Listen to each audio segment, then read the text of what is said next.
safi, ikiwa ni utekelezaji wa agizo la Mheshimiwa Rais Dr. Samia Suluhu Hassan. Tuna magereza 129 yote yanatumia nishati safi, ikiwemo kuni poa, tunatumia gesi, tunatumia biogas na kuna maeneo tunatumia mkaa maalum unaotoka pale Islamic. Kwa hiyo hapo kote tumekwisha kuanza hivyo, na nikushukuru sana Mheshimiwa Mbunge kwa umakini huo. Lakini pia nikuhakikishie kwa ajenda hiyo kwamba kwenye hili gereza jipya na lenyewe pia zingatia hilo litakuwepo. Eneo lingine la muhimu ni kwamba tujue tayari tumekwisha kuelekea kwa mlengo ule na maono ya Mheshimiwa Rais Dr. Samia Suluhu Hassan.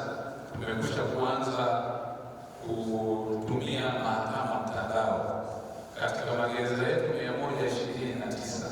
Tayari magereza 85 zinafanya kazi hiyo ya kutumia mahakama ya mtandao.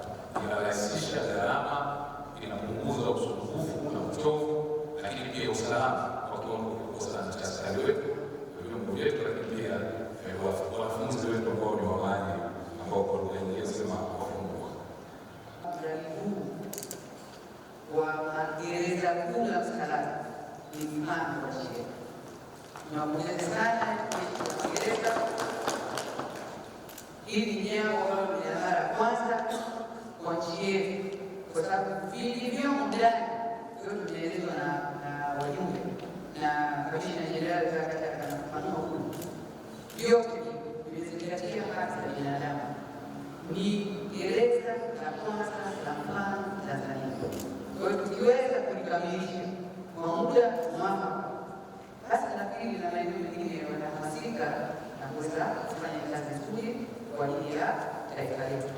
Lakini tunapongeza pia kwa kubadilisha maneno haya yaliyokuwa sio mazuri ya zamani, kuondoka kwenye jela kwenda kwenye chuo cha mafunzo, kuondoka kwenye mfungwa kwenda kwenye mwanafunzi. Kwanza naendelea kujenga kabisa hilo la haki za binadamu la kisasa, kwa sababu ukipita kumfungwa sio jambo la Uislamu. Kwa hiyo hata wale wanaokuja pale vijana wanafanya makosa, wakifika pale wakakuta kwamba ni chuo, kidogo wanapata matumaini. Akianza kufanya ile kazi ya kusomeshwa, akaona anaenda darasani, mwisho akajua hata huyo kajua atasahau. Kwa hiyo si kweli jamani. Kwa hiyo ninaamini kabisa mpango mpya ulioanzisha wa kubadilisha maneno na kuweka maneno yaliokuwa mazuri kwa wakati tunao, Mheshimiwa Waziri na timu yako, kweli ni jambo la faraja sana. Kwa hiyo kamati yetu tutakuwa mstari wa mbele kuhakikisha kwamba fedha tunatafuta kama ambavyo Mheshimiwa Japo ameshauri, ni jambo jema, ushauri mzuri sana.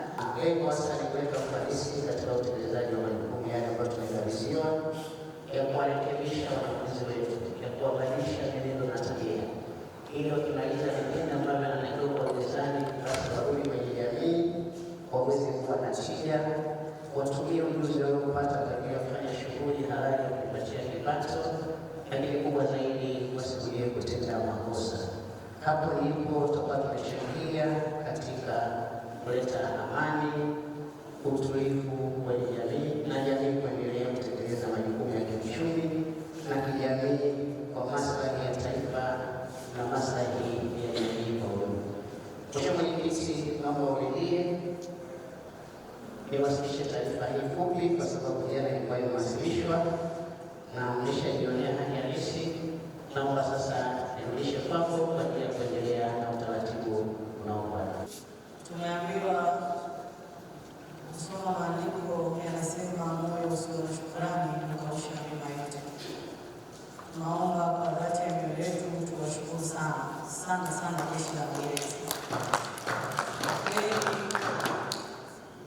Ubunifu wa kuanzisha mradi huu kwa ukubwa huo, hata kama ndo kwanza tuko kwenye initial stage, lakini ile ramani projection ya kwamba tunataka tupate kitu cha aina gani kwa standard zipi, kwa kuzingatia mabadiliko ya sayansi na teknolojia.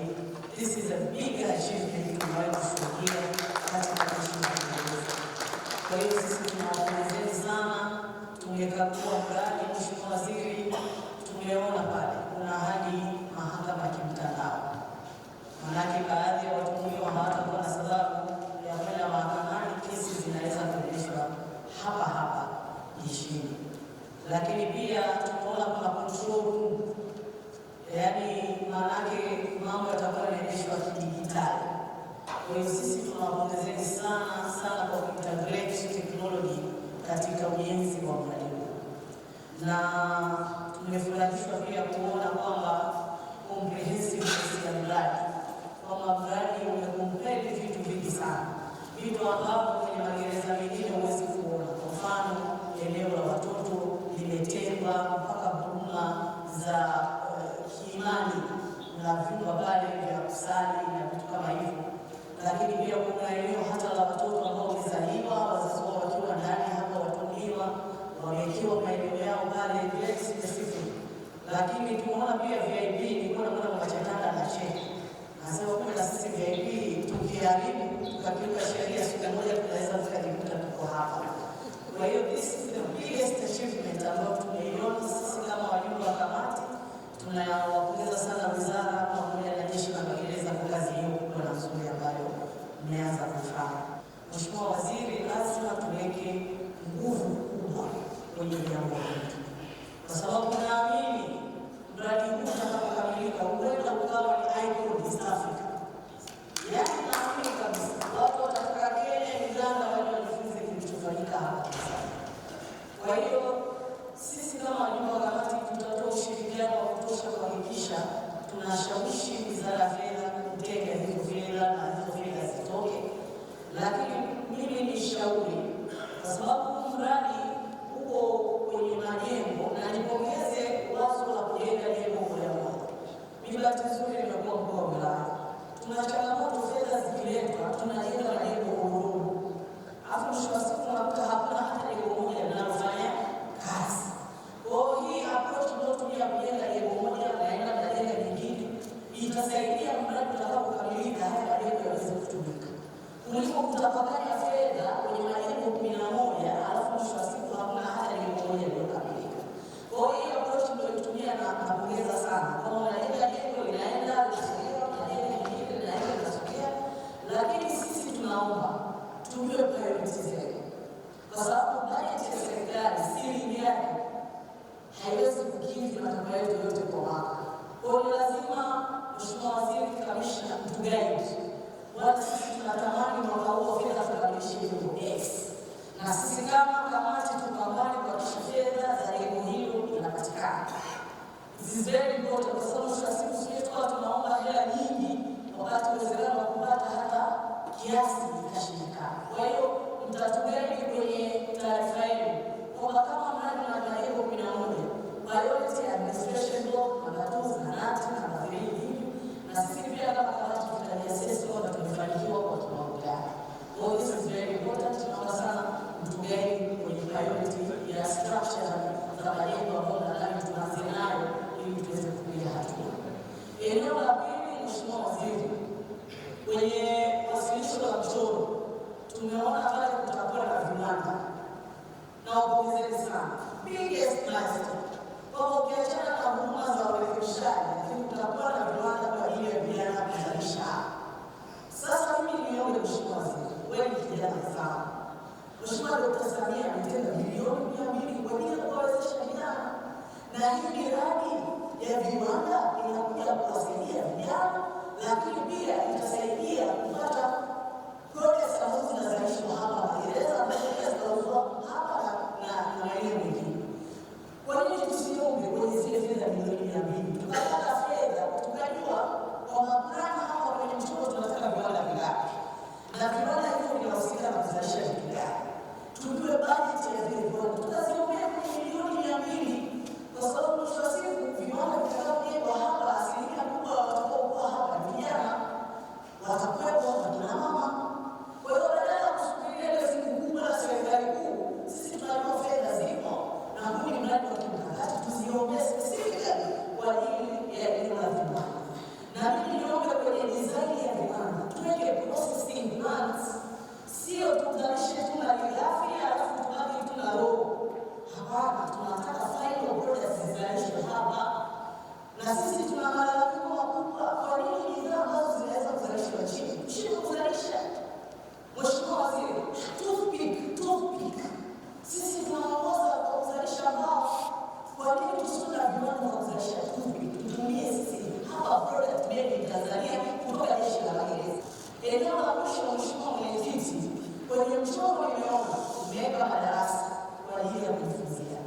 lakini hii magereza kubwa anaweza ikawa kubwa West Africa. Kuna haja ya kuintegrate na Wizara ya Elimu, chuo cha VETA wakaweka majimbo yao hapa. Siku ya 58 Mheshimiwa Waziri, ni eneo kubwa sana. Tunapaswa kutenga eneo, tukawaomba VETA wakaja wakajenga majimbo yao ili vijana watakaokuwa hapo wapate ujuzi moja kwa moja kutoka VETA. Sasa mimi nawapongeza, maanake nimeambiwa vijana ambao wanashiriki hapo kwenye ujenzi na nini, baadaye wanapewa vyeti kutoka VETA. Hongereni sana, this is the biggest achievement. Lakini tunatamani sasa, badala ya kuwa na madarasa machache kama misiani na kujeshi, tupige ile dalili ya VETA au chuo cha maendeleo KFTC, waje hapa wajenge miundombinu yao, vijana wasome hapa, wakimaliza wao wamepata ujuzi wa kutosha, kuliko kusema tuwe na madarasa 4 na 5 ambao watafundishwa theories, lakini tuwe na hub kabisa hapa, yaani tawi la VETA ndio ndani ya magereza kwa ajili ya kuwajengea uwezo vijana wetu. Kwa majina naitwa mkaguzi msaidizi Erasmus Francis Mtambo. Mimi ni msanifu na mbunifu wa majengo wa jeshi. Leo tumepokea ugeni wa kamati ya bunge kwa ajili ya ukaguzi wa ujenzi wa gereza kuu Salato hapa Dodoma. Kimsingi tumewasilisha ramani ya gereza hili, na gereza hili lina maeneo kadhaa ambayo tunazingatia. Cha kwanza, gereza hili ni la kisasa na litazingatia haki za binadamu, lakini pia litawezesha huduma za urekebishaji. Hivyo tutakuwa na jengo la utawala. Jengo hilo la utawala litakuwa na vyumba maalum, ambapo cha kwanza kutakuwa kuna ofisi ya mkuu wa gereza, lakini kutakuwa kuna mahakama ya mtandao ndani, lakini pia kutakuwa kuna visitors bay, lakini tutakuwa na ofisi nyinginezo za utawala. Mbali na hapo, katika jengo la utawala tutakuwa tuna special wing.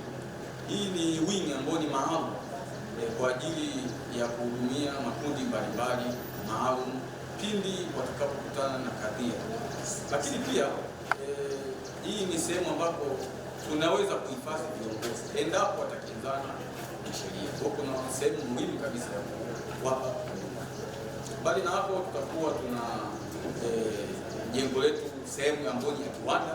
Sehemu hii itatoa huduma za kuwafundisha wanafunzi wetu vitendo, lakini pia stadi za kazi pindi watakapotoka magerezani, watakapotoka na ujuzi. Tufahamu zaidi, tutakuwa tuna sehemu ya zahanati ndani ya gereza. Tutatoa huduma ni asubuhi, mchana, usiku, hata wakati wa dharura inapojitokeza muda. Ukiachana na sehemu hiyo ya zahanati, tutakuwa tuna juvenile. Hii ni sehemu ya vijana wale wadogo ambao wamekinzana na sheria.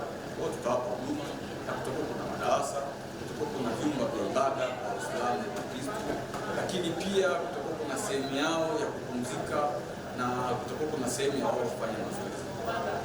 Lakini pia tutakuwa tuna madarasa maalum ndani ya gereza hili, ambapo wanafunzi wetu watapata kujifunza kwa nadharia kabla hawajaenda.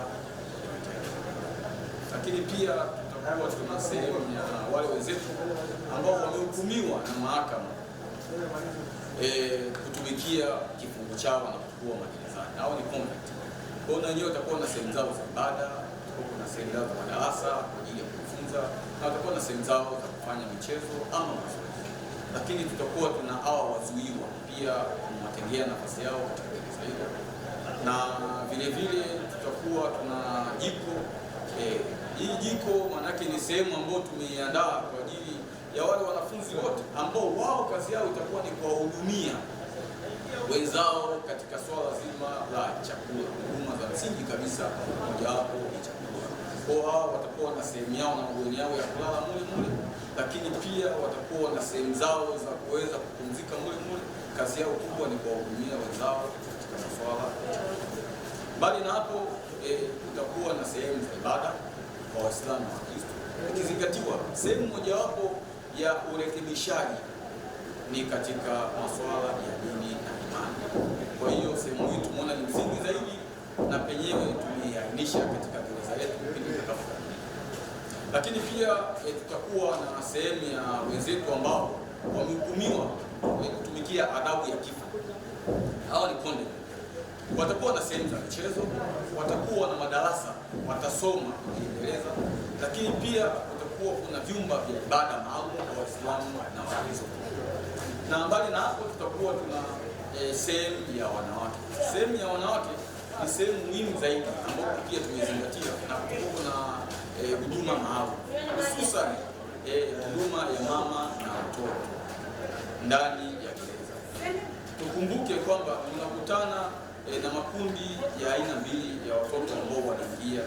Kundi la kwanza ni kundi la watoto vijana ambao wao wanakinzana na sheria, na kundi la pili ni la wale watoto ambao wao wanakutana na sheria.